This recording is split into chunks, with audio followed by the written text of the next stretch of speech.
The Breakfast Club with Chico and Chico. I have a book of this man, Dr. Ruben West. The book he's written, Campaign Civility, Winning the Hearts of People to Win the Election. And you'll get information as to where you can get a copy. I have a copy here, so let me read you the 8 chapters in this book and then delve into the big conversation, all right? While you listen to the background, some positive vibrations, Grams Morgan right here on The Breakfast Club. Chapter 1, The High Cost of Incivility. There's another chapter 2, Incivility Leads to Electoral Violence. Woohoo! I'm talking to somebody. Look at him. He's already influencing me. Catch this, somebody. Okay. Chapter 3, Historical Collisions. Chapter 4, collisions. And then you have Being a Voice for Positive Change. The PhD. That's where it's coming through. Civility from the Podium. That's for our politicians who are possibly listening in. Every single one of them, hopefully, I should say. Chapter 6, we see policies or behavior. Man, I can't wait to read this book.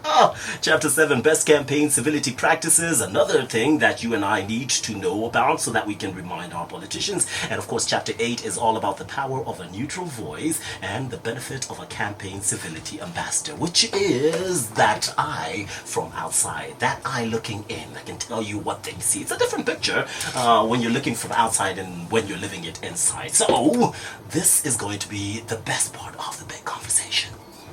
You know, it spurred me forward because someone thought enough of me to nominate me. See, right now there is issues going on in Kenya with the youth, and they're looking for jobs, they're looking for opportunities. And it's easy to get discouraged because we live in a world where it's inside of our head. This is what I want, this is what I want to do, this is what I want to have. And we don't realize that somebody could be watching us right now. And they don't have to be ahead of us. They don't have to be bigger than us. They don't have to have a big political position. It might be someone younger than us. It might be a young kid that's watching you. How do you handle adversity? How do you handle setback? And they're thinking, man, if he could make it, if she could make it, I could probably make it too.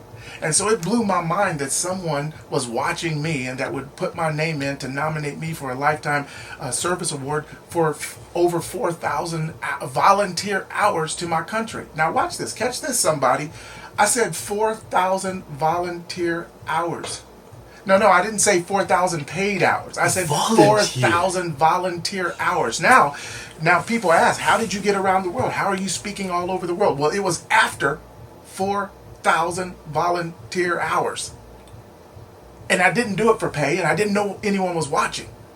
You understand? Let's just put this in perspective. An entire day has 24 hours. You don't spend an entire day volunteering. But if you did, which is not logical or humanly possible, in order to do 10 days, you'd have 240 hours. That's way off the 4,000 hours that you did as a volunteer. Yes. Says a lot about why we have been caught up in social media and the desire for instant result, instant success. You look at Ruben, look at his books, and you think, Daddy, I want to be like him. I want to have an ability to go around the world. I want to do that. But you don't want to put in the time. Yeah, you see, I let's be honest, I was an overnight success, but it took me 15 years to get there.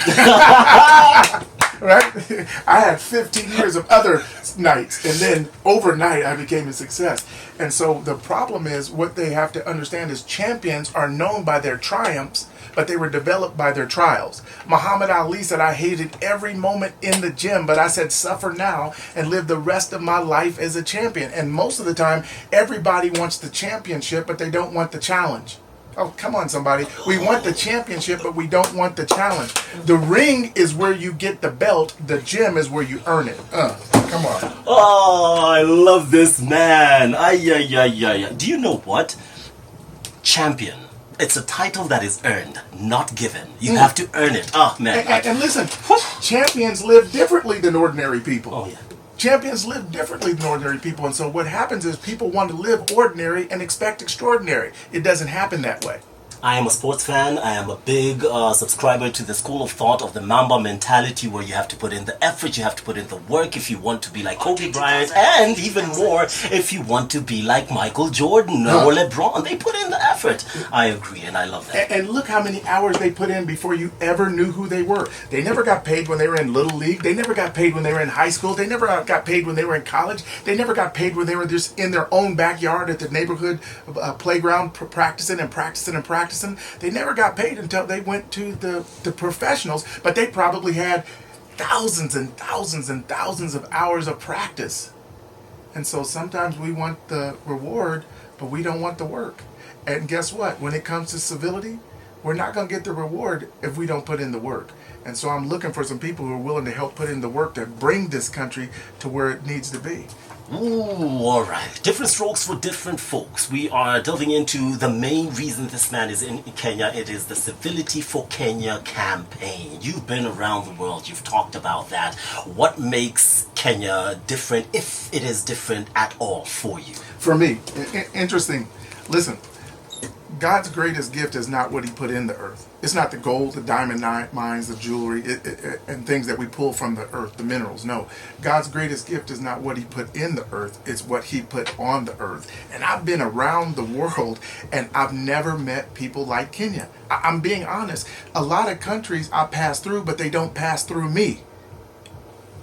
I didn't go through Kenya. Kenya came through me. I'm not Kenyan because I was born in Kenya. I'm Kenyan because Kenya was born in me. And so there was something about the people, something about the way they treated me, something about the way they handled me when I got off the plane or when I go down to the market or talk to the people. There's something about the people that's made me want to do projects here. It's made me want to come here. It's made me want to be here. And it's made me want to use my skills and talents to make it better for everyone here. It's amazing. Every time I sit and I talk to someone who's from outside this country, including some artists, Jalad, if you've heard of him, he's from Israel, who loved this country enough, following his service for his country, to stay and venture into music, all right? And then I hear it from you, Dr. Ruben, talking about how much you love this country. And I don't get why you guys are so in love with it and we don't see it. Why you see so much beauty in the people and most of us do not see it. That's not unusual. Listen to this. I brought some people here just a couple of months ago in July.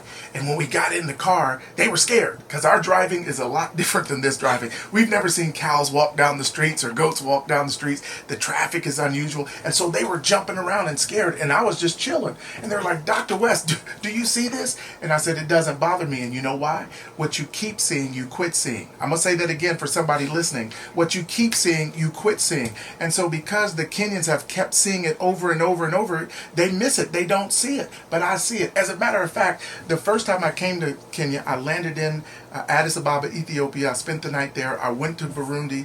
I had some events there, and then I came to Kenya. And about my fourth day in Kenya, I messaged my wife and I said, babe, I just figured out something. And she said, what is it? I said, I'm a man.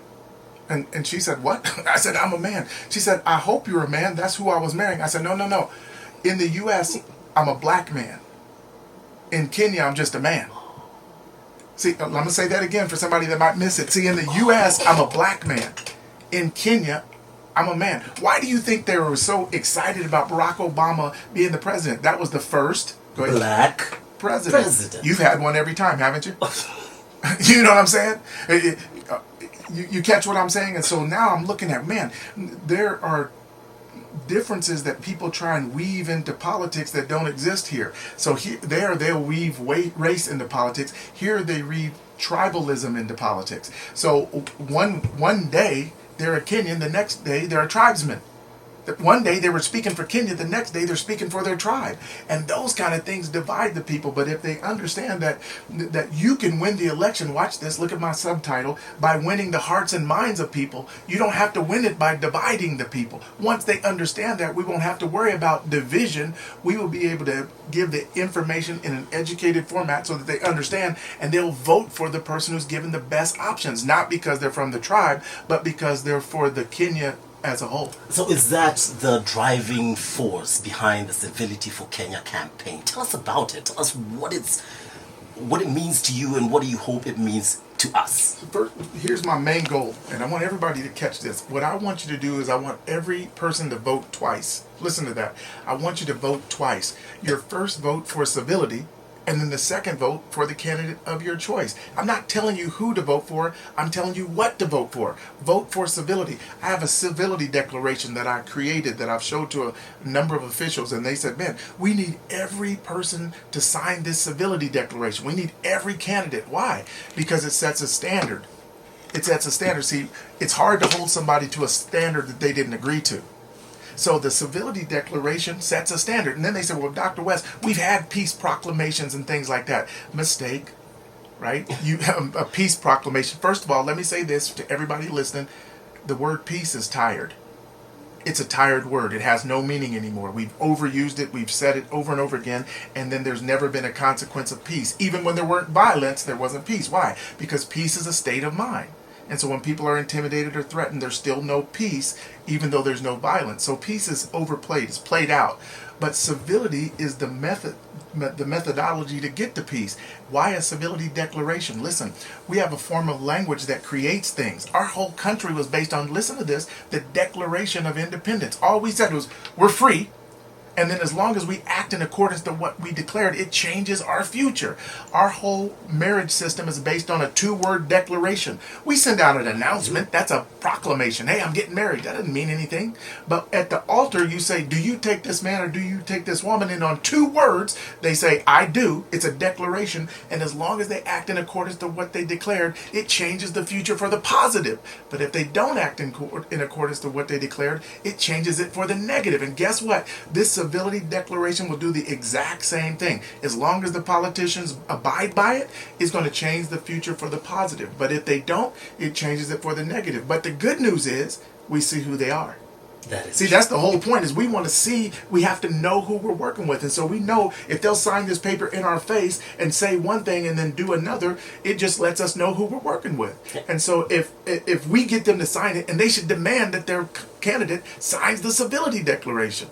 It's very interesting that you should say that, because the more I listen to you, the more I feel like you are speaking the language of Kenyans, because outside looking in is different from inside looking out. And here we are very, very quiet, but silently concerned about 2022 and the possibility of violence following the elections. What do you see? Because when you come with this campaign, there must be a reason you've decided to take this up on behalf of many millions of Kenyans. Are you seeing something similar? Are you worried? I'm not worried. I'm concerned. I'm not worried. I'm concerned. And the reason is I know that we can come together and make the right things happen. So I'm not worried, but I am concerned that we don't take the right steps at the right time. See, the right thing done at the wrong time is still not right. You know what I'm saying? True. And so I worked in surgery for 29 years. I told you my original job in the military was in surgery. And so over time, they got new ideas through new science and new strategies. And one of the things they do is they give prophylactic antibiotics. In other words, before the person has surgery, they give them an antibiotic. And that's to treat what may happen or any issues that come up after the fact. Where before they would give the antibiotic after the fact. Most people go to the doctor because they're already sick and they get the antibiotic. Well, it's going to help, but you're already sick. And so why do I have this positive awareness campaign? Why am I looking for people just like you and your listeners to join in with me in this campaign? Because it's the antibiotic. It's the prophylactic antibiotic to what we know is coming. Why? Because everybody hasn't been trained in civility. So we know it's coming. We know divisive rhetoric is on the way. But guess what? And that's why I love this show, because what I realize even in the U.S. is sometimes programming can be used for entertainment, and sometimes entertainment can be used for programming. And so we're programming them in a positive way to help them understand that you are the solution. You are the change. So if you join in me with this campaign, we change the country. I can't do it by myself, but I can do it together with the people listening.